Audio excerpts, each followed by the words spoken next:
Okay, welcome everyone to the Greener Pastures, how to be a responsible and a sustainable equine land user.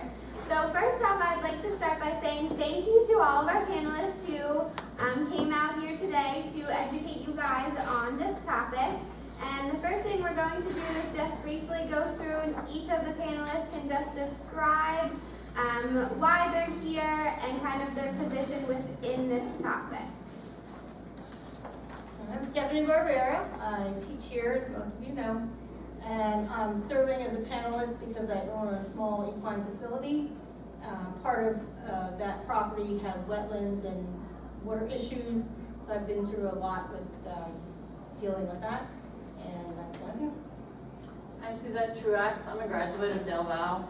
I currently work for the USDA Natural Resource Conservation Service out of Franklin County, but I am been given the equine specialist for the whole state, so I run around and see everything that we can possibly help with equine and best management practices. So I was asked to be on the panel to kind of help you guys with some of your questions regarding exercise lots, pasture rotations, and other BMPs that you might run into. Good afternoon, my name is Joe Kraft. I'm a soil scientist with the U.S. Department of Agriculture and Natural Resources Conservation Service. I am out of the Harrisburg office. And my role in this as a soil scientist, it all starts with the soils, which is overlooked in a lot of operations, so just kind of educate us about a little bit about some of the soil issues that you're going to deal with as equine owners and pasture management and renovation. And it's also a nice collaborative project we have going on with Del Val and working pasture management, soil health, and with curriculum. I'm Helene McKernan. I work at Penn State University. I'm an equine research associate.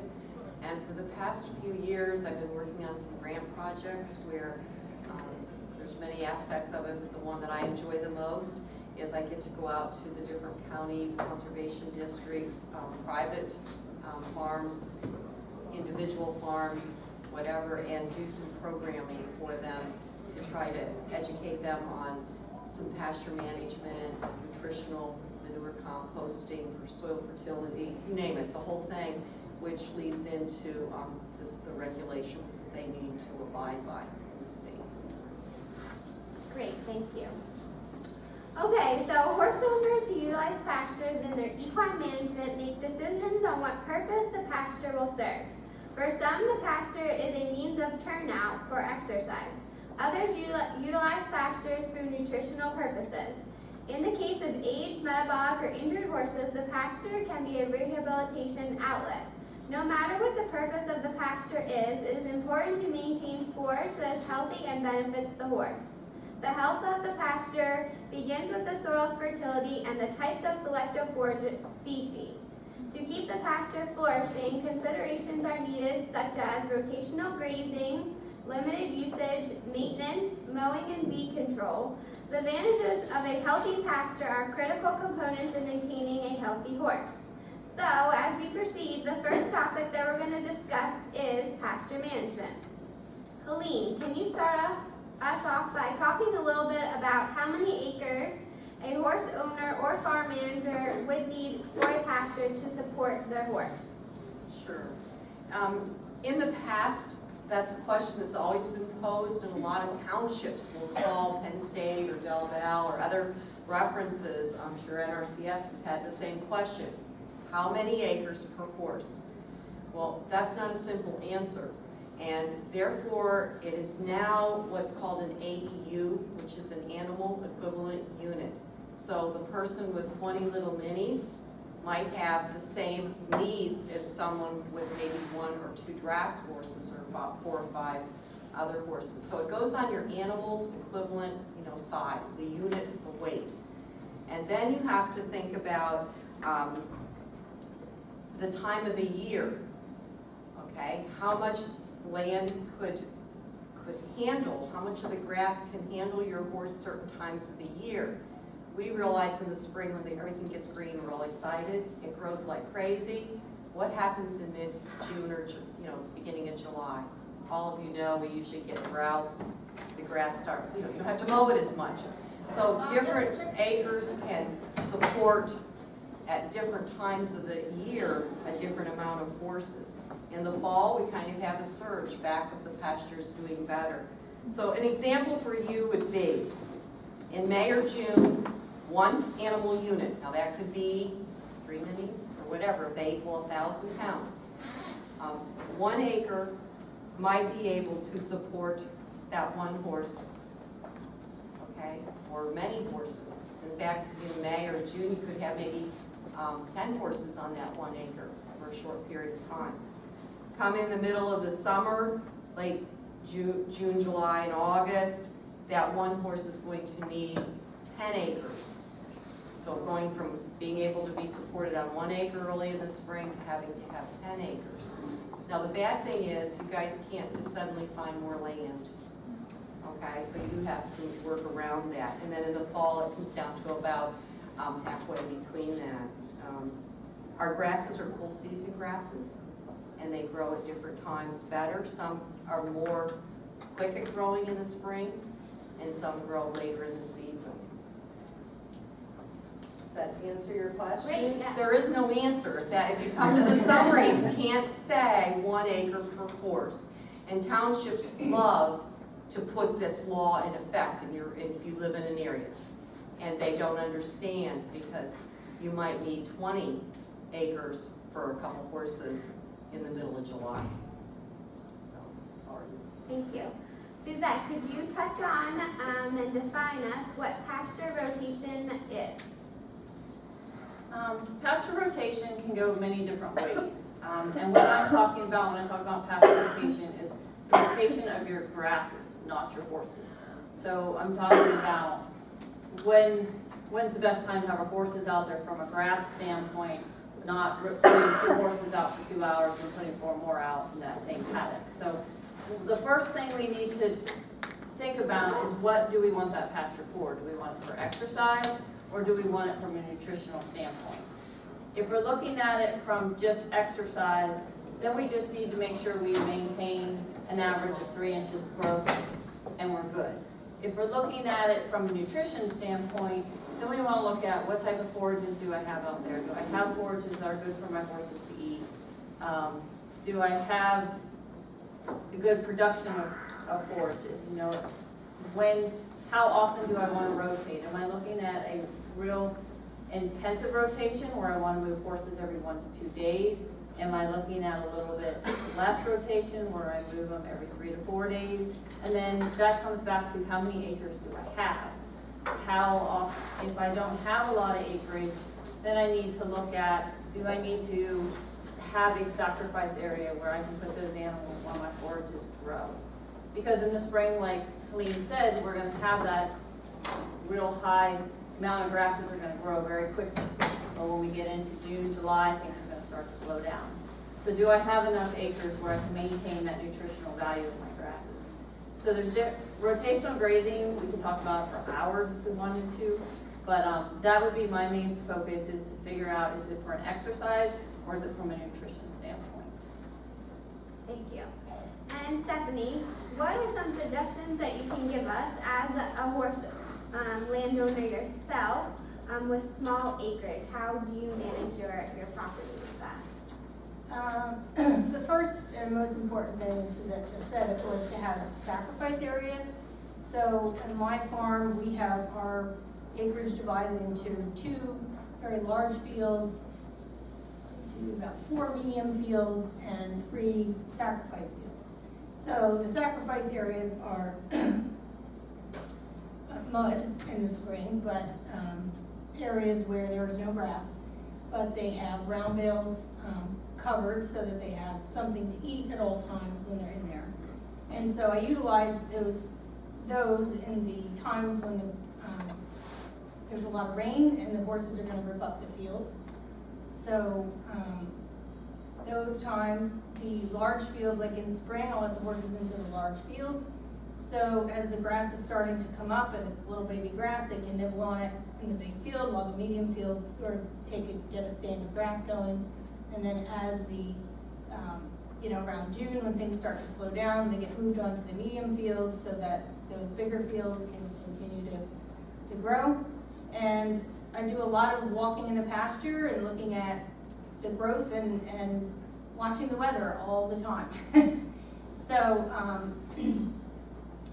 you have to stay on it. You can't just make a schedule and stick to it. You have to be adjustable with the weather and the conditions. Like this year, we had kind of a quick spring. Sometimes it stays soft for weeks and weeks at a time, and the horses have to stay in the sacrifice area so they're not ripping up the fields. And this year it kind of dried up pretty quick, so they got on the grass kind of early. When we had that drought period, they were off the grass for a little while and they're back on it. So that's how I use pasture rotation in my facility. Thank you. Okay, so this brings us to this discussion of pasture renovation and maintenance. Starting from the ground up, Joe, can you talk us a little bit about soil properties? Sure, thank you, Rich. Getting into the renovation and maintenance, actually consideration of soil properties should be brought up in the conversation well before you're thinking about the renovation and maintenance of that pasture. It should become part of the discussion when you're thinking about location and selecting areas for your pastures. Where are you going to put them? What soil conditions should you be looking at? Because then that's all going to tie into how you're going to maintain that pasture, and if you have to renovate it, how you're going to renovate it, and then what forage selection is more suitable for those soils. So there's a valuable tool out there. I don't know, has anyone used soil surveys in the past, hard copy soil surveys you have? Any of the younger ones here? Has anyone heard of the web soil survey? One person, okay. 2 people. Now, 2 people that have used web soil, so 3 people have. We used to do the hard soil survey hard copy. With the digital age, now it's all online. And if you go to, I think the address is, I had the cheat here and write it down, websoilsurvey.nrcs.usda.gov. Anyone needs me to repeat that, I can repeat that. websoilsurvey.nrcs.usda.gov. That is an excellent tool to provide you some idea of the soil conditions on your farm. And I stress that it's a tool. It does not actually replace going out there, like Stephanie indicated, she goes out and she walks her pastures. You got to go out there, walk your pastures, dig a little, learn a lot to understand what you have out there in the field. And so some of the properties that it'll provide a soil map with the soil name. If I go on too long, Brady just cut me off here. But what you have. And the first properties that come to mind, I think you want to look at is, okay, and we've heard Aline and Stephanie and Suzette talk about timing, the time of year. Well, with that is the water table, the seasonal fluctuation of water tables. In that report, it will provide you what the soil drainage class is. It also provides you information on roughly where that water table is going to be throughout the year. Is it going to be up at the surface? Is it going to be ponded on the surface? Or is it going to be deeper down in the profile where you don't have to worry about it? The other thing is flooding frequency. Is that soil subject to flooding? If it is, for how long? What's the duration? What's the frequency of flooding? So those are probably 2 of the big things you're going to want to look at. So if you have a soil that has a water table at the surface, that may not be the best site selection for a sacrifice lot, obviously, for many reasons. So you want to put that sacrifice lot in the soil that has a water table down maybe 4, 5, 6 feet or better. So those are the flooding frequency, the water table. The other thing is the time of year, you get in the summer. What's the water holding capacity of that soil? What is the capacity of that soil to hold water? Because that's going to become an important issue when you get to July and August. Can it hold a lot of water? Can your roots get down deeper into that profile and utilize that water? Or is there some type of restrictive feature that's going to have a lower water holding capacity, which is going to impact the vegetative production during the warmer, drier months of the year? The other thing, what type of restrictive feature do you have? Is there bedrock? If there's bedrock, what kind of bedrock? Because if it's limestone, you have limestone outcrops, then you have a potential for groundwater contamination. But you also have the benefit of a higher base soil. Do you have more of an acid-type shale soil? Is it more of a sedimentary rock or a mafic rock? Those all kind of come into play on what the natural fertility is, and so that's how your bedrock impacts that. Is there some type of restrictive feature or as a hard pan down in that soil profile? At what depth? How is that going to impact that soil? Let me see what else. Your texture. What is your surface texture of that soil? Is the surface texture one, is it a heavy clay soil? If it is, how's that going to react to the pressure of the horse's hoof? What's that going to do to that soil? Is it more of a sandier texture soil? If it's sandier texture, water's probably going to move through it quicker. The water holding capacity is going to be low. If it's more of a silt loam or loam, it's probably going to have a higher water holding capacity. Water can move through it better. So when you start looking at all that into the site selection, then that can give you a better idea of what properties to look at and how then to best manage that pasture. And when you get to maintenance issues, what are some of the maintenance issues you're going to have to deal with that help you in that whole process? Great. Would anyone, Joe or anyone, would like to talk a little bit about compaction and how that happens and what exactly compaction might do to a field? Yeah, I can start that conversation. If someone wants to jump in, feel free. In the academia world, they give you a kind of a pie chart. They say, okay, what is the best composition of a soil? What is the typical composition of soil? And they say, okay, 45% of that soil is a mineral fraction. And you have 25% that has water within the pore space, another 25% that has air within that pore space, and the remaining 5% is organic matter. Now, some of those properties you can change, and some of them, which we call dynamic soil properties. The other ones you really can't change. Those are the inherent, i.e. the texture. You're not really going to change that soil texture. What is there is what's there. But the ones that we do that can change, and we have the ability to manage how they change, is number one, the organic matter. They figure 5% organic matter is the typical. Well, I'd say on average, based on some of the lab data I've seen, 2, 2.5, 3 is probably a better average that I see as opposed to that 5% they give you. Because you have a way of burning off the organic matter if you're not managing that soil correctly. The other one that changes in the upper part, particularly your surface horizon, is your pore space. So when we talk about compaction, I like to think of soil as a sponge. If you get a picture of a big sponge in there, you have all these pores in that sponge. You get that sponge, you put it in a bucket of water, that sponge is going to hold so much water.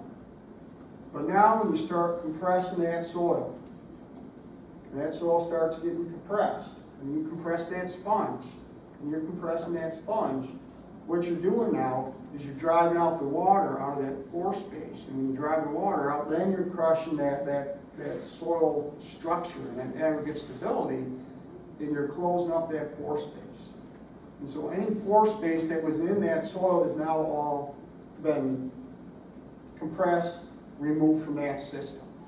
Then your aggregate stability. How does that happen? Traffic, taking the tractor over, taking the feed cart over. The horses, the action of the horse print on that pasture field. If you go out there, you see where they slide across that soil surface every once in a while. It's just like a plow. They're closing up that pore space. They're sealing that soil surface up. Then once you close that pore space, when you close that pore space, what do you think now that's happening with rainfall that hits the surface? Is it going down or is it running off? It's running off, exactly. So now what's that doing is, if you can't get that water into that profile, it's not getting deeper in that soil profile, now you're going to have a deficit situation in the summertime when you need water. That water's already removed from your system. So you want to minimize that soil compaction. The other thing you want to consider too is when you have that compaction like that, and it's that tight, where's that root system going? Roots are supposed to go down, but if we're compacted that tight, is our root gonna be able to go down?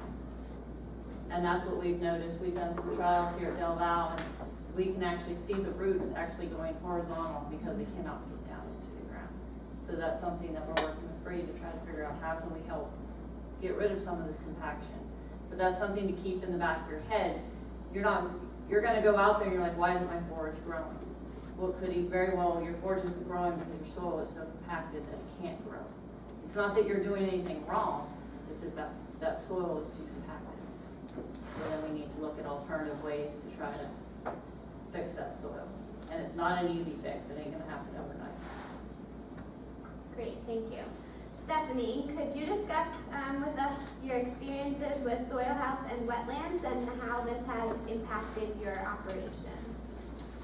So my property has a swath of wetlands that runs through the center of it. And the property itself has a lot of water that comes across it on the way down to those wetlands. A lot of farms that you're gonna find as you maybe go and buy a farm someday are usually located around a pond. And that pond is usually the lowest point where a lot of water tends to go and settle. So a lot of farms have this kind of issue.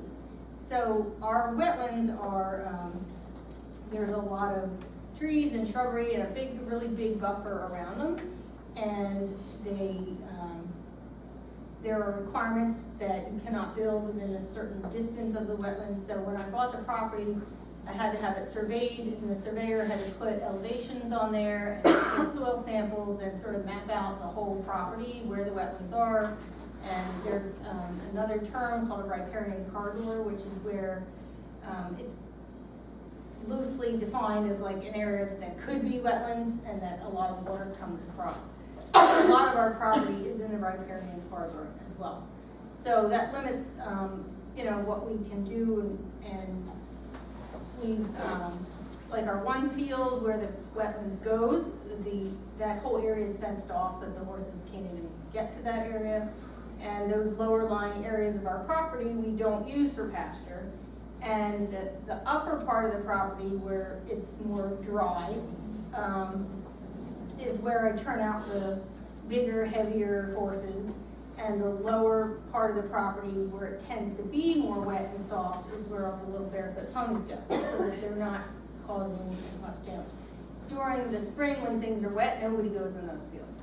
So, it's a challenge to maintain the integrity of the property and try to utilize as much of my space as I can. So, there is one area that's pretty wet and soft that we don't use at all, but in July and August, when it's totally dry, I can put ponies out there and they can graze it without causing any damage. And as far as like compaction and things, I'm fortunate because my husband is a landscaper, so he sort of in charge of all that kind of stuff. So we do aerate our fields to try to counter any compaction issues, and soil samples and lime and seeding and things according to the way it should be done. I give that to him to do, but it's expensive, and the hard part about that is if you're going to do it right, then you have to keep the horses off of it for quite a period of time, and that's where most horse owners have trouble, because I don't think there's any farm owner that would say they would like to have more pasture. So that's really the challenge of that. Great, thank you. Suzette, would you like to just quick jump in and expand our discussion about ACs briefly? With ACAs, it's a very broad term. So I guess what I was thinking, maybe what I'll just jump into is explain how Stephanie said that, you have to be able to keep animals off of those areas. So one of the big items I work with a lot of producers with is developing a stabilized area to be able to keep their animals on. That way, because a lot of farms that I work on have, 17 horses on 10 acres. Well, we don't have enough, we know there's not enough land, so we need someplace to be able to put our animals. So we've been working with them on stabilizing areas, and these are usually areas that are stoned. We don't want to go concrete. We can go stone, we can do wood chips, we can do sand. There's different things to look at with each thing. We don't want to go deeper than 6 inches if we use sand. It can pull on their tendons and cause some issues. If we're dealing with wood chips, we want to be cautious on using them. We want to stay away from walnuts and maples, and we also want to make sure we don't use the real fine like you see along the roadside. You know, they give that stuff away free, but it just turns into a mucky mess. We want to make sure that when we're using the wood chips, we're using different sizes, anywhere from 1 inch to 3/4 of an inch. It'll kind of wove itself together. And then when we're using the stone, we want to also look at, you know, what type of stone works best for the type of soils I have. Usually we use a bigger stone that will allow the rock through, but then we have to cap it with another type of stone that we know we're not going to get stone bruises, and it's not going to get caught in our frogs. So usually we look at some type of aggregate that's pretty smooth, and we make sure it's rolled in. So because we don't, that's the last thing we want to do is cause abscesses and stone bruises, and now we're out for 6 months and we can't ride our horses. So that would be kind of, that's what I look at when I think about ACAs, but in the agency terminology, an ACA is actually an animal concentration area, which is anywhere where the animal hangs out in. So if they hang out under trees, if they're by the waters, if they're by gates, and it gets denuded, that's what a bunch of the different agencies consider ACAs. So we need to be really cautious in those areas. We want to keep them as minimal as possible. So that's where rotational grazing then comes in, because it helps. If we have a row of trees, we can use those, we can divide our pastures accordingly. If we only have one area where we have trees, because everybody wants their horses to have shade, then we need to manage between our sacrifice lots, our trees, you know, what time of day they're going out, do they need those trees based on time. So we really need to keep those areas as small as we can. That kind of helps us with keeping the agencies and other people, keeping our neighbors happy, because when they drive by, they don't, you know, they want to make sure they see everything green. Great, thank you. I was kind of reading that one. Helene, could you talk to us a little bit about the types of grasses and weeds and how to manage them, and why it's important for a horse owner to know the types of grasses and weeds and how it relates to the horse's health? Sure. If we put a lot of the things that we've already been sharing with you together, it's the only way you can plan or figure out what grasses are going to work. It definitely, you first got to look at the soil, and there's a thing called pH level of your soil. I think Joe said that, if it's acidic or, you know, depending on your types of soil. So to make it real simple, 7.0 is the ideal condition for grasses to grow successfully. Okay, that's without compaction or wetlands and all those other issues that can come into it. Basically, we got a perfect farm. We need to have that 7.0 for the grasses to do their best. As that number starts to go lower and gets into 5.6, 5, 4.7, or lower, that is the ideal conditions for weeds. So when you take your soil test and you find and get it back and it tells you that you're a 4.7, you're the ideal farm to grow weeds. Yet we don't want to grow weeds, do we? So it's a real issue that you have to work around. So let's pretend, right now we're talking about an ideal 7.0 or 6.5 field that has the good pH level, and then we can start to decide what's forage, right? And forage is what grows out there. And hopefully we want at least 70, I have a goal of 80% is going to be good stuff. The stuff that's going to help your horse. Even if it's a supplement, even if he's only out there a few hours a day, it's a big difference between feeding him the good grasses and feeding him weeds that could be toxic or upset his system. So we're going to go for the good grasses. What do we grow? Take what Joe says, and there's about the soil types. Some grasses grow really well in certain soils and others don't. So you have to know your soil first before you can pick those grasses. If you bought the place and it's already there and you want to try to make it work, get the soil test done, find out, and then see if you can identify what grasses you have.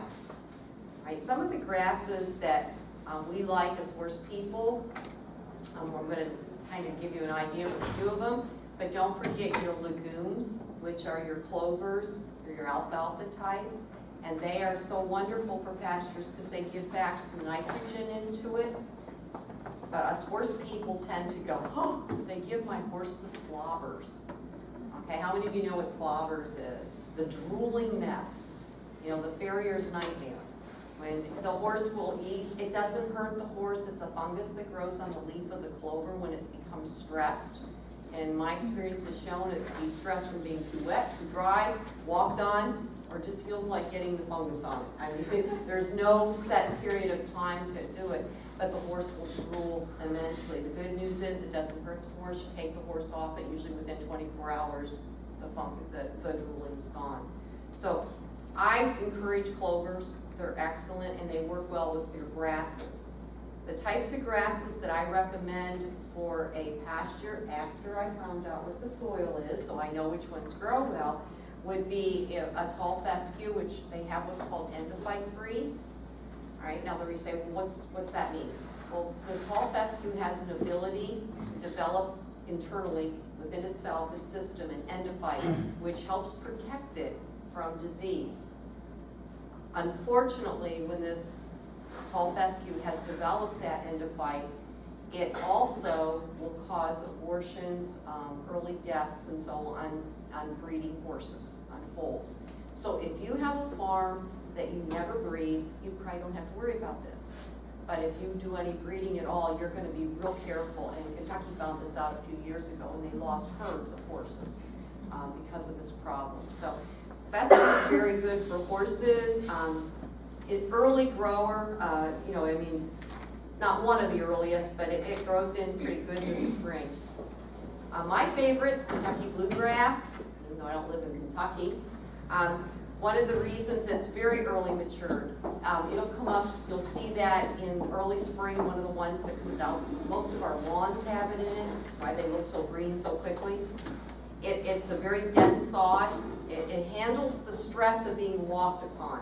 It's planted a lot at state parks, football fields, athletic fields, and so on, probably out in this college, all over, you know, because it handles the stress of people on it. And also, it's a medium height grass, so it doesn't get really, really tall. Perennial ryegrass is another one. It's not very winter or drought tolerant. So you probably are on a borderline of where this would be a successful plant to grow because you don't have really bad winters like where I live, right? Well, lately you've had a couple down in this area. I don't know where you all are from, but it's not a plant that does real well in what I call the northern tier of Pennsylvania or New York because of their winters being so extremely harsh and long. It's a bunch type. It can take frequent grazing, so that's really good in that rotational system that you're talking about. It's very competitive, and it establishes pretty rapidly. It does have a problem for us horse owners. It tends to have a very high grass sugar content. So if you've got those metabolic horses, you might not want this grass in there. Orchard grass is another one that's extremely popular with the horse and with the owners and in the hay production. It's a very tall height. It responds well to rotational grazing, and the horses do tend to enjoy it. There's some other diversions of them. Tepico is one. It grows really low to the ground. I don't have a lot of experience with it. I don't know if any of you do because it doesn't grow well in the northern tier where I'm from. But I hear down here it does really good. It does really well as far as you can graze it short and it'll still come back as well as it'll handle some more the tramping that you'll get from the horses and those. But you do need to it still needs to be managed. You can't graze it really, really short, but it's a little bit easier than your typical grass. So that's a good grass if you're in the lower part of the Pennsylvania or down. Timothy, and I just cringe when I hear someone tell me that we went out and we reseeded our pasture for our horses and we put 70% Timothy seed in it. And I'll go, why? And they said, well, it's a really, really good forage for our horses. They said it's really good forage for your horse in a hay product. If I had a hay field, I'd want to have a lot of timothy in it. But as far as putting it in your pasture where they're out growing, here's the reason why. Timothy has a terrible tolerance to drought. So if it gets really hot and stuff, Timothy dies off. It cannot take being extremely wet. So you get a lot of wet seasons, it doesn't do well. But the most important thing is it cannot take the stress of the horses on it and eating it consistently. It needs a long period of time to recover after it's been grazed. So it's not the ideal grass to put into your pasture, but the excellent grass to put into a hay pasture. So there's a big difference there. Smooth brome grass, that's kind of a neat, it's a sod forming, it's medium to late growth. So if this is what in October you want to grow, it's going to be good. You know, it gets real strong in the middle of the summer, where the Kentucky bluegrass did it at the beginning of the summer. And then there's all sorts of a reed canary grass, which up in the northern part of Pennsylvania is really good because it has a high tolerance to drought, a high tolerance to wet. In other words, it survives well up in that area that has wet, areas. So there's some other new ones. Most important thing that I think you need to remember is that the different grasses grow at different times of the year under different pH levels, and that each horse is like us. Some might like this grass, it's their Hershey chocolate bar. And your other horse might say, that is the yuckiest stuff I ever ate, and they don't like it. So you need to know, what does your horse like too, because you can plant the best grass. If your horse doesn't like it, you're not going to eat it. Weeds are an issue, and I'm not going to go through the different kinds of weeds because it's kind of like insects. There's just way too many to ever try to do. But the majority of weeds, when I go to people's farms, I'm appalled. They don't understand that they've got toxic weeds that can cause issues with horses. I don't know how many of you have pastures, but have any of you seen buttercups in pastures? Toxic to horses. How many of you seen Queen Anne's lace, or we call it wild carrot?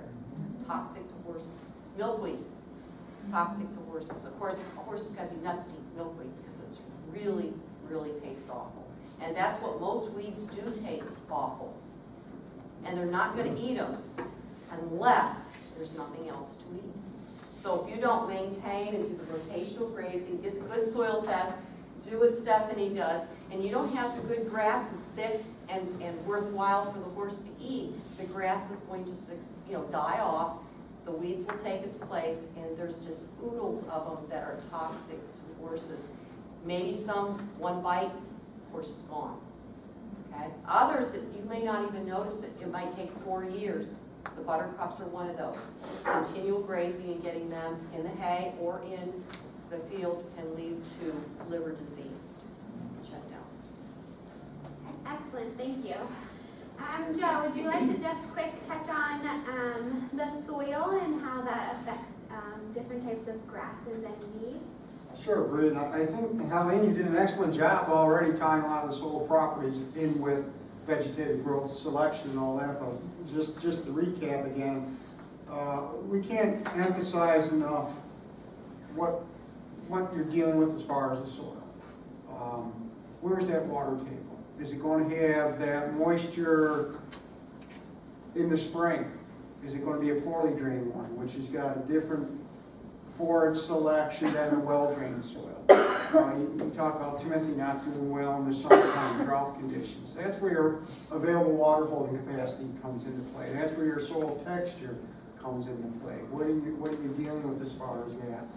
Restrictive feature. Are they a deep-rooted plant you're selecting and you have bedrock at 10 inches?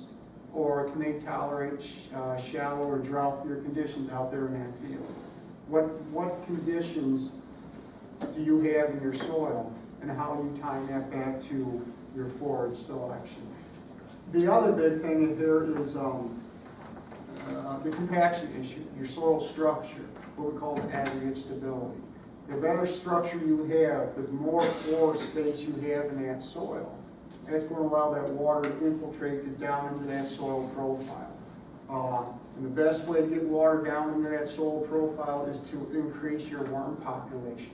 People don't think about that. Worm is, they're great for opening up the soil. They're great, they're like a garden hose going down into that soil profile. They open up that pore space, they increase the aggregate stability. They take organic matter down deeper into that soil profile. When you're taking that organic matter down deeper into that soil profile, you're increasing the water holding capacity of that soil profile. Because organic matter has a great surface area and it can absorb that water.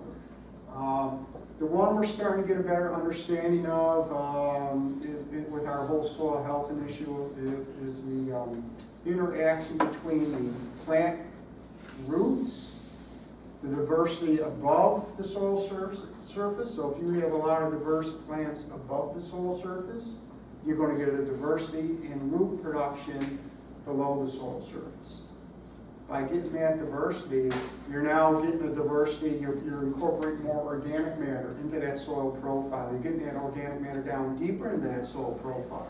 Again, when you start getting that organic matter down there, you're making it a more favorable environment for the microbial population. And how does that microbial population interact with that plant root? That's the big research going on now. What is that interaction? So it starts becoming a complicated system where you just wanted to manage your pastures for horse production, equine production.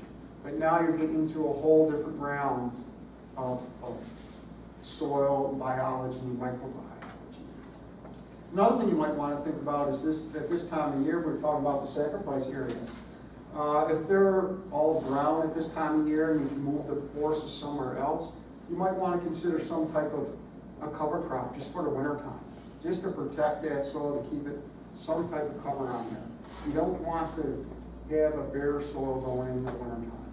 You want to keep some growth on it. And what came up in one of our conversations was we have all this cover crop selection to address soil issues such as compaction for forage crop production, grain crop production, but those aren't necessarily the same crop selection you use in an equine operation.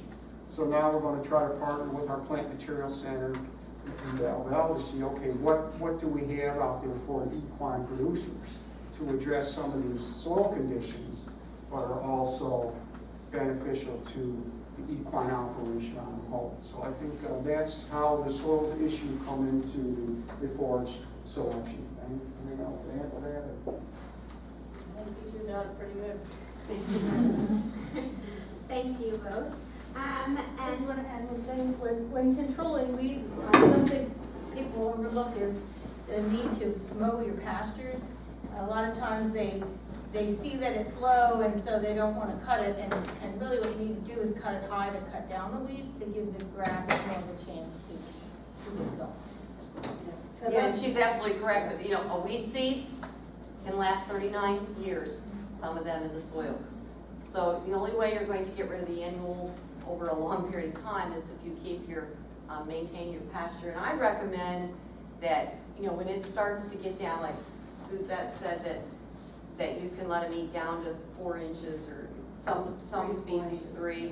Okay, I tend to take mine out a little bit earlier than that, just because I have gluttons that do more damage than they should in certain areas.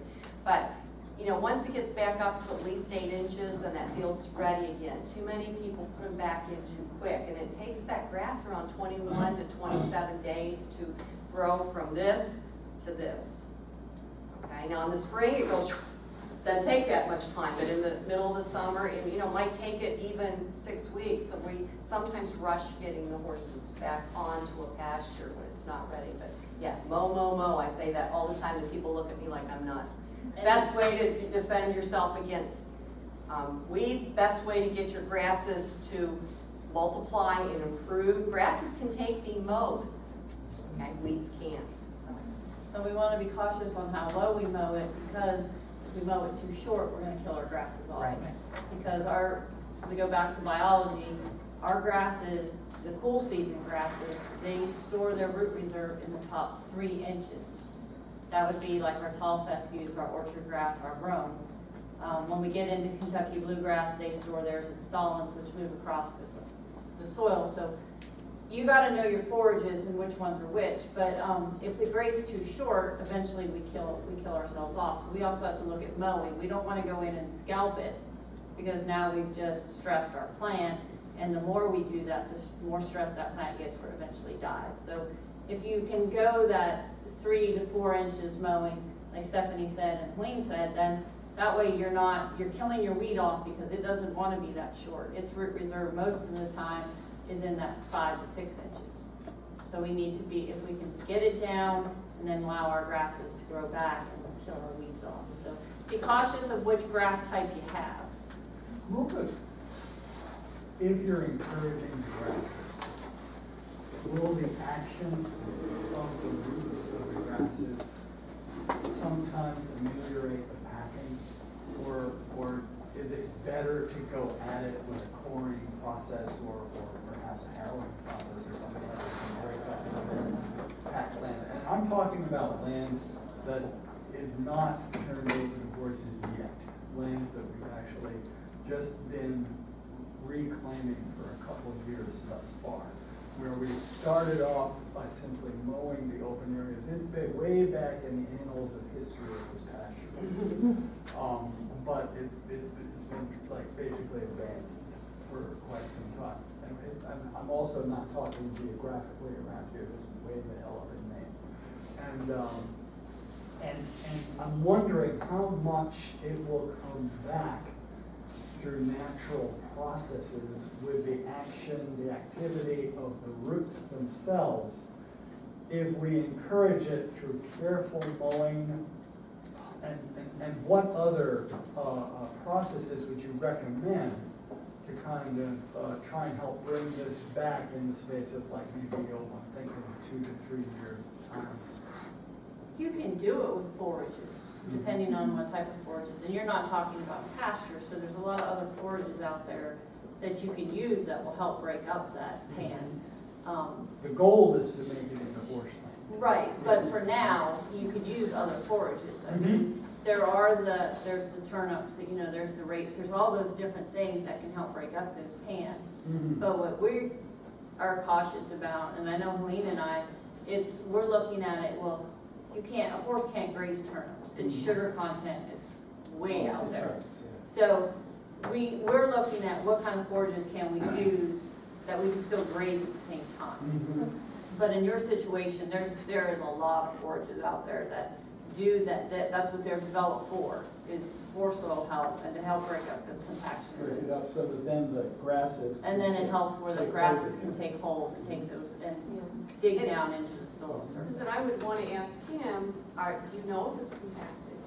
Do you That would be know my your question. soil, know your soil first, all the stuff Joe said, and then find out if it's not compacted, don't worry about it. You've got to find out if it is, and Well, that's what people like him are for. The only, I mean, they do the soil test, but the only, That doesn't- the only thing that I know about is it's just real hard to get a sample of it. Well, but could it be below it?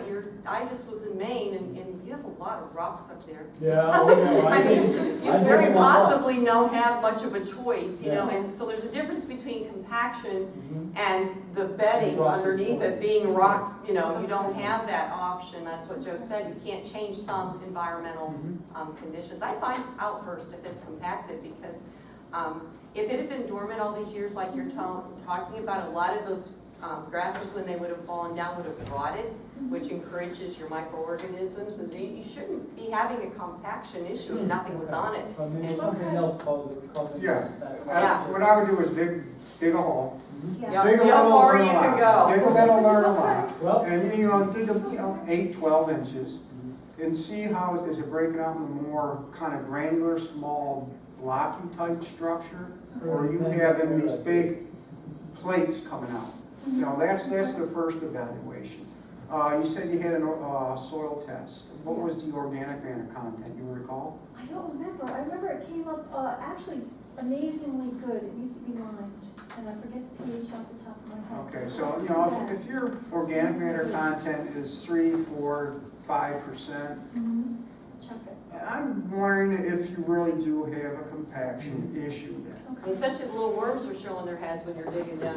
Yeah. There's a lot of clues And then if you have, when you're digging down there, what is the worm population? Take a note, what is that worm population? And what is the porosity? I mean, do you get a lot of worms coming out of there, or you haven't seen any worms and you dug 5 holes? That could mean something's going on there. Your pH, you mentioned the pH, acid, what, 5.5? It's a little acid. It's Yeah. probably around 5.5. Yeah, so and that would be normal for them acid tills up there, outwash up there, and then you're more on the acid side. Yeah. So yeah, you want to bring that pH level up. Yeah, But if it's in a natural environment, yeah. they have selected, you got diversity in that cover already. If you got diversity up on top, the diversity is carrying through down to that soil profile. So that's kind of, like I said, the web soil survey is one tool, but the best tool is what they mentioned, go out there and walk the pasture and look at it and dig a hole and see exactly what is going on. I wouldn't recommend, everyone wants to kind of go out there and do that mechanical manipulation of the soil. But if you think about the wood environment and natural environment, there's not a lot of mechanical manipulation going on. There's some, but every time you plow a field and you turn it over, you're getting all these microbes stimulated, and they're just starting to chew on the carbon reserves. As soon as they start chewing on that carbon reserves, they're decreasing the organic matter amount. So now you're kind of in the mental cycle of trying to keep the organic matter content up and feeding the microbes. So if you just kind of let the microbes coast in there, keep everything in an equilibrium, then the system works better. But as soon as it's like opening up the air vent on your wood stove. You have wood stoves, you can relate to that, you open up the air, that wood starts a frying. The same thing. So that would be the first step. Go out there with a shovel or a soil scientist there with me having the USDA out there. Find one up there, and just maybe, or even one of the local conservation offices. They have field staff that could probably go out there, or the extension up there, and Yeah. I'm sorry, I was putting a pen over here. Am I going too long? Is that what You it guys is? can ask questions later. Let's move on to the next topic. Sorry. I know you like I was soil. getting a little more brief, so I was kind of like, Sorry. Okay. I'm done. Let's move into some manure management. So Suzette, if you want to just define the term manure management, we hear a lot about that. So if you just want to briefly talk about that. So how many of you have heard of manure management? Is it foreign language, or most of you have heard of it? Okay. Manure management is not as big of a deal as it gets made out to be. It is important if you're going to have livestock. It's something that you have to have in the state of Pennsylvania. But it's not that big of a deal. If you are doing everything we've talked about, if you're managing your pastures, if you've got sacrifice lots, if you don't have your horses or any of your animals, right in the stream, if you're not feeding in the stream, you're not feeding at a well, pretty much a manure management plan is going to be very easy to write. It's outlined. It's basically just an outline of how you're managing your manure. And you can go onto the DEP website, you can download it, you just fill it out. They've got one, it looks intimidating, but it's not.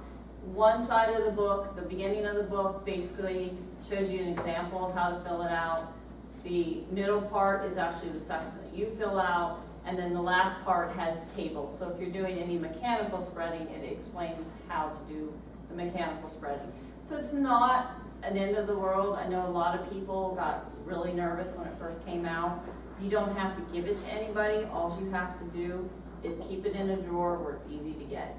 So, and manure management, like I said, is not something to get upset about. It's just something you need to have. And it's like I tell everybody, even that poor 4-H kid that has one goat has to have a manure management plan. So everybody has to have one, but it's not a big deal. If you're in the state of Pennsylvania. If you're in the state of Pennsylvania. If you Which, go, well, from what I'm hearing, we're setting the standards, and it's going to be in other states. But New Jersey has one. I went to New Jersey. Their book was literally that big. I was so intimidated when I seen that. A lot of it is just records and different tables, but it's very intimidating. Ours is nothing like that. You can go to any of your conservation districts, your NRCS. There's private consultants that will help you write it. I know the districts, depending on which county you live in, they have nights where you can come in and they'll actually help take you through step by step. They'll help you get your maps. They'll help you with anything you need. So like I said, it's not a big deal. It's just something that you need in Pennsylvania. And nobody's going to come after you. The only time they may come and ask you is if you have a complaint by somebody, or if they drive by and they see something that is very glaring obvious that they believe is an issue, then they're going to pull up and they're going to say, do you have a manure management plan? And you say, oh yeah, I have one. And that's what's Usually- important to identify, are you in a sensitive area? I'm meaning that is your farm right along the Susquehanna River, or the, some river, creek, stream, pond. Those become sensitive areas. Do you have swales, in your pastures and ditches and things? All of those are more of a red flag alert for the regulators. And a lot of times for horse people, we live in very rural areas and our neighbors don't understand.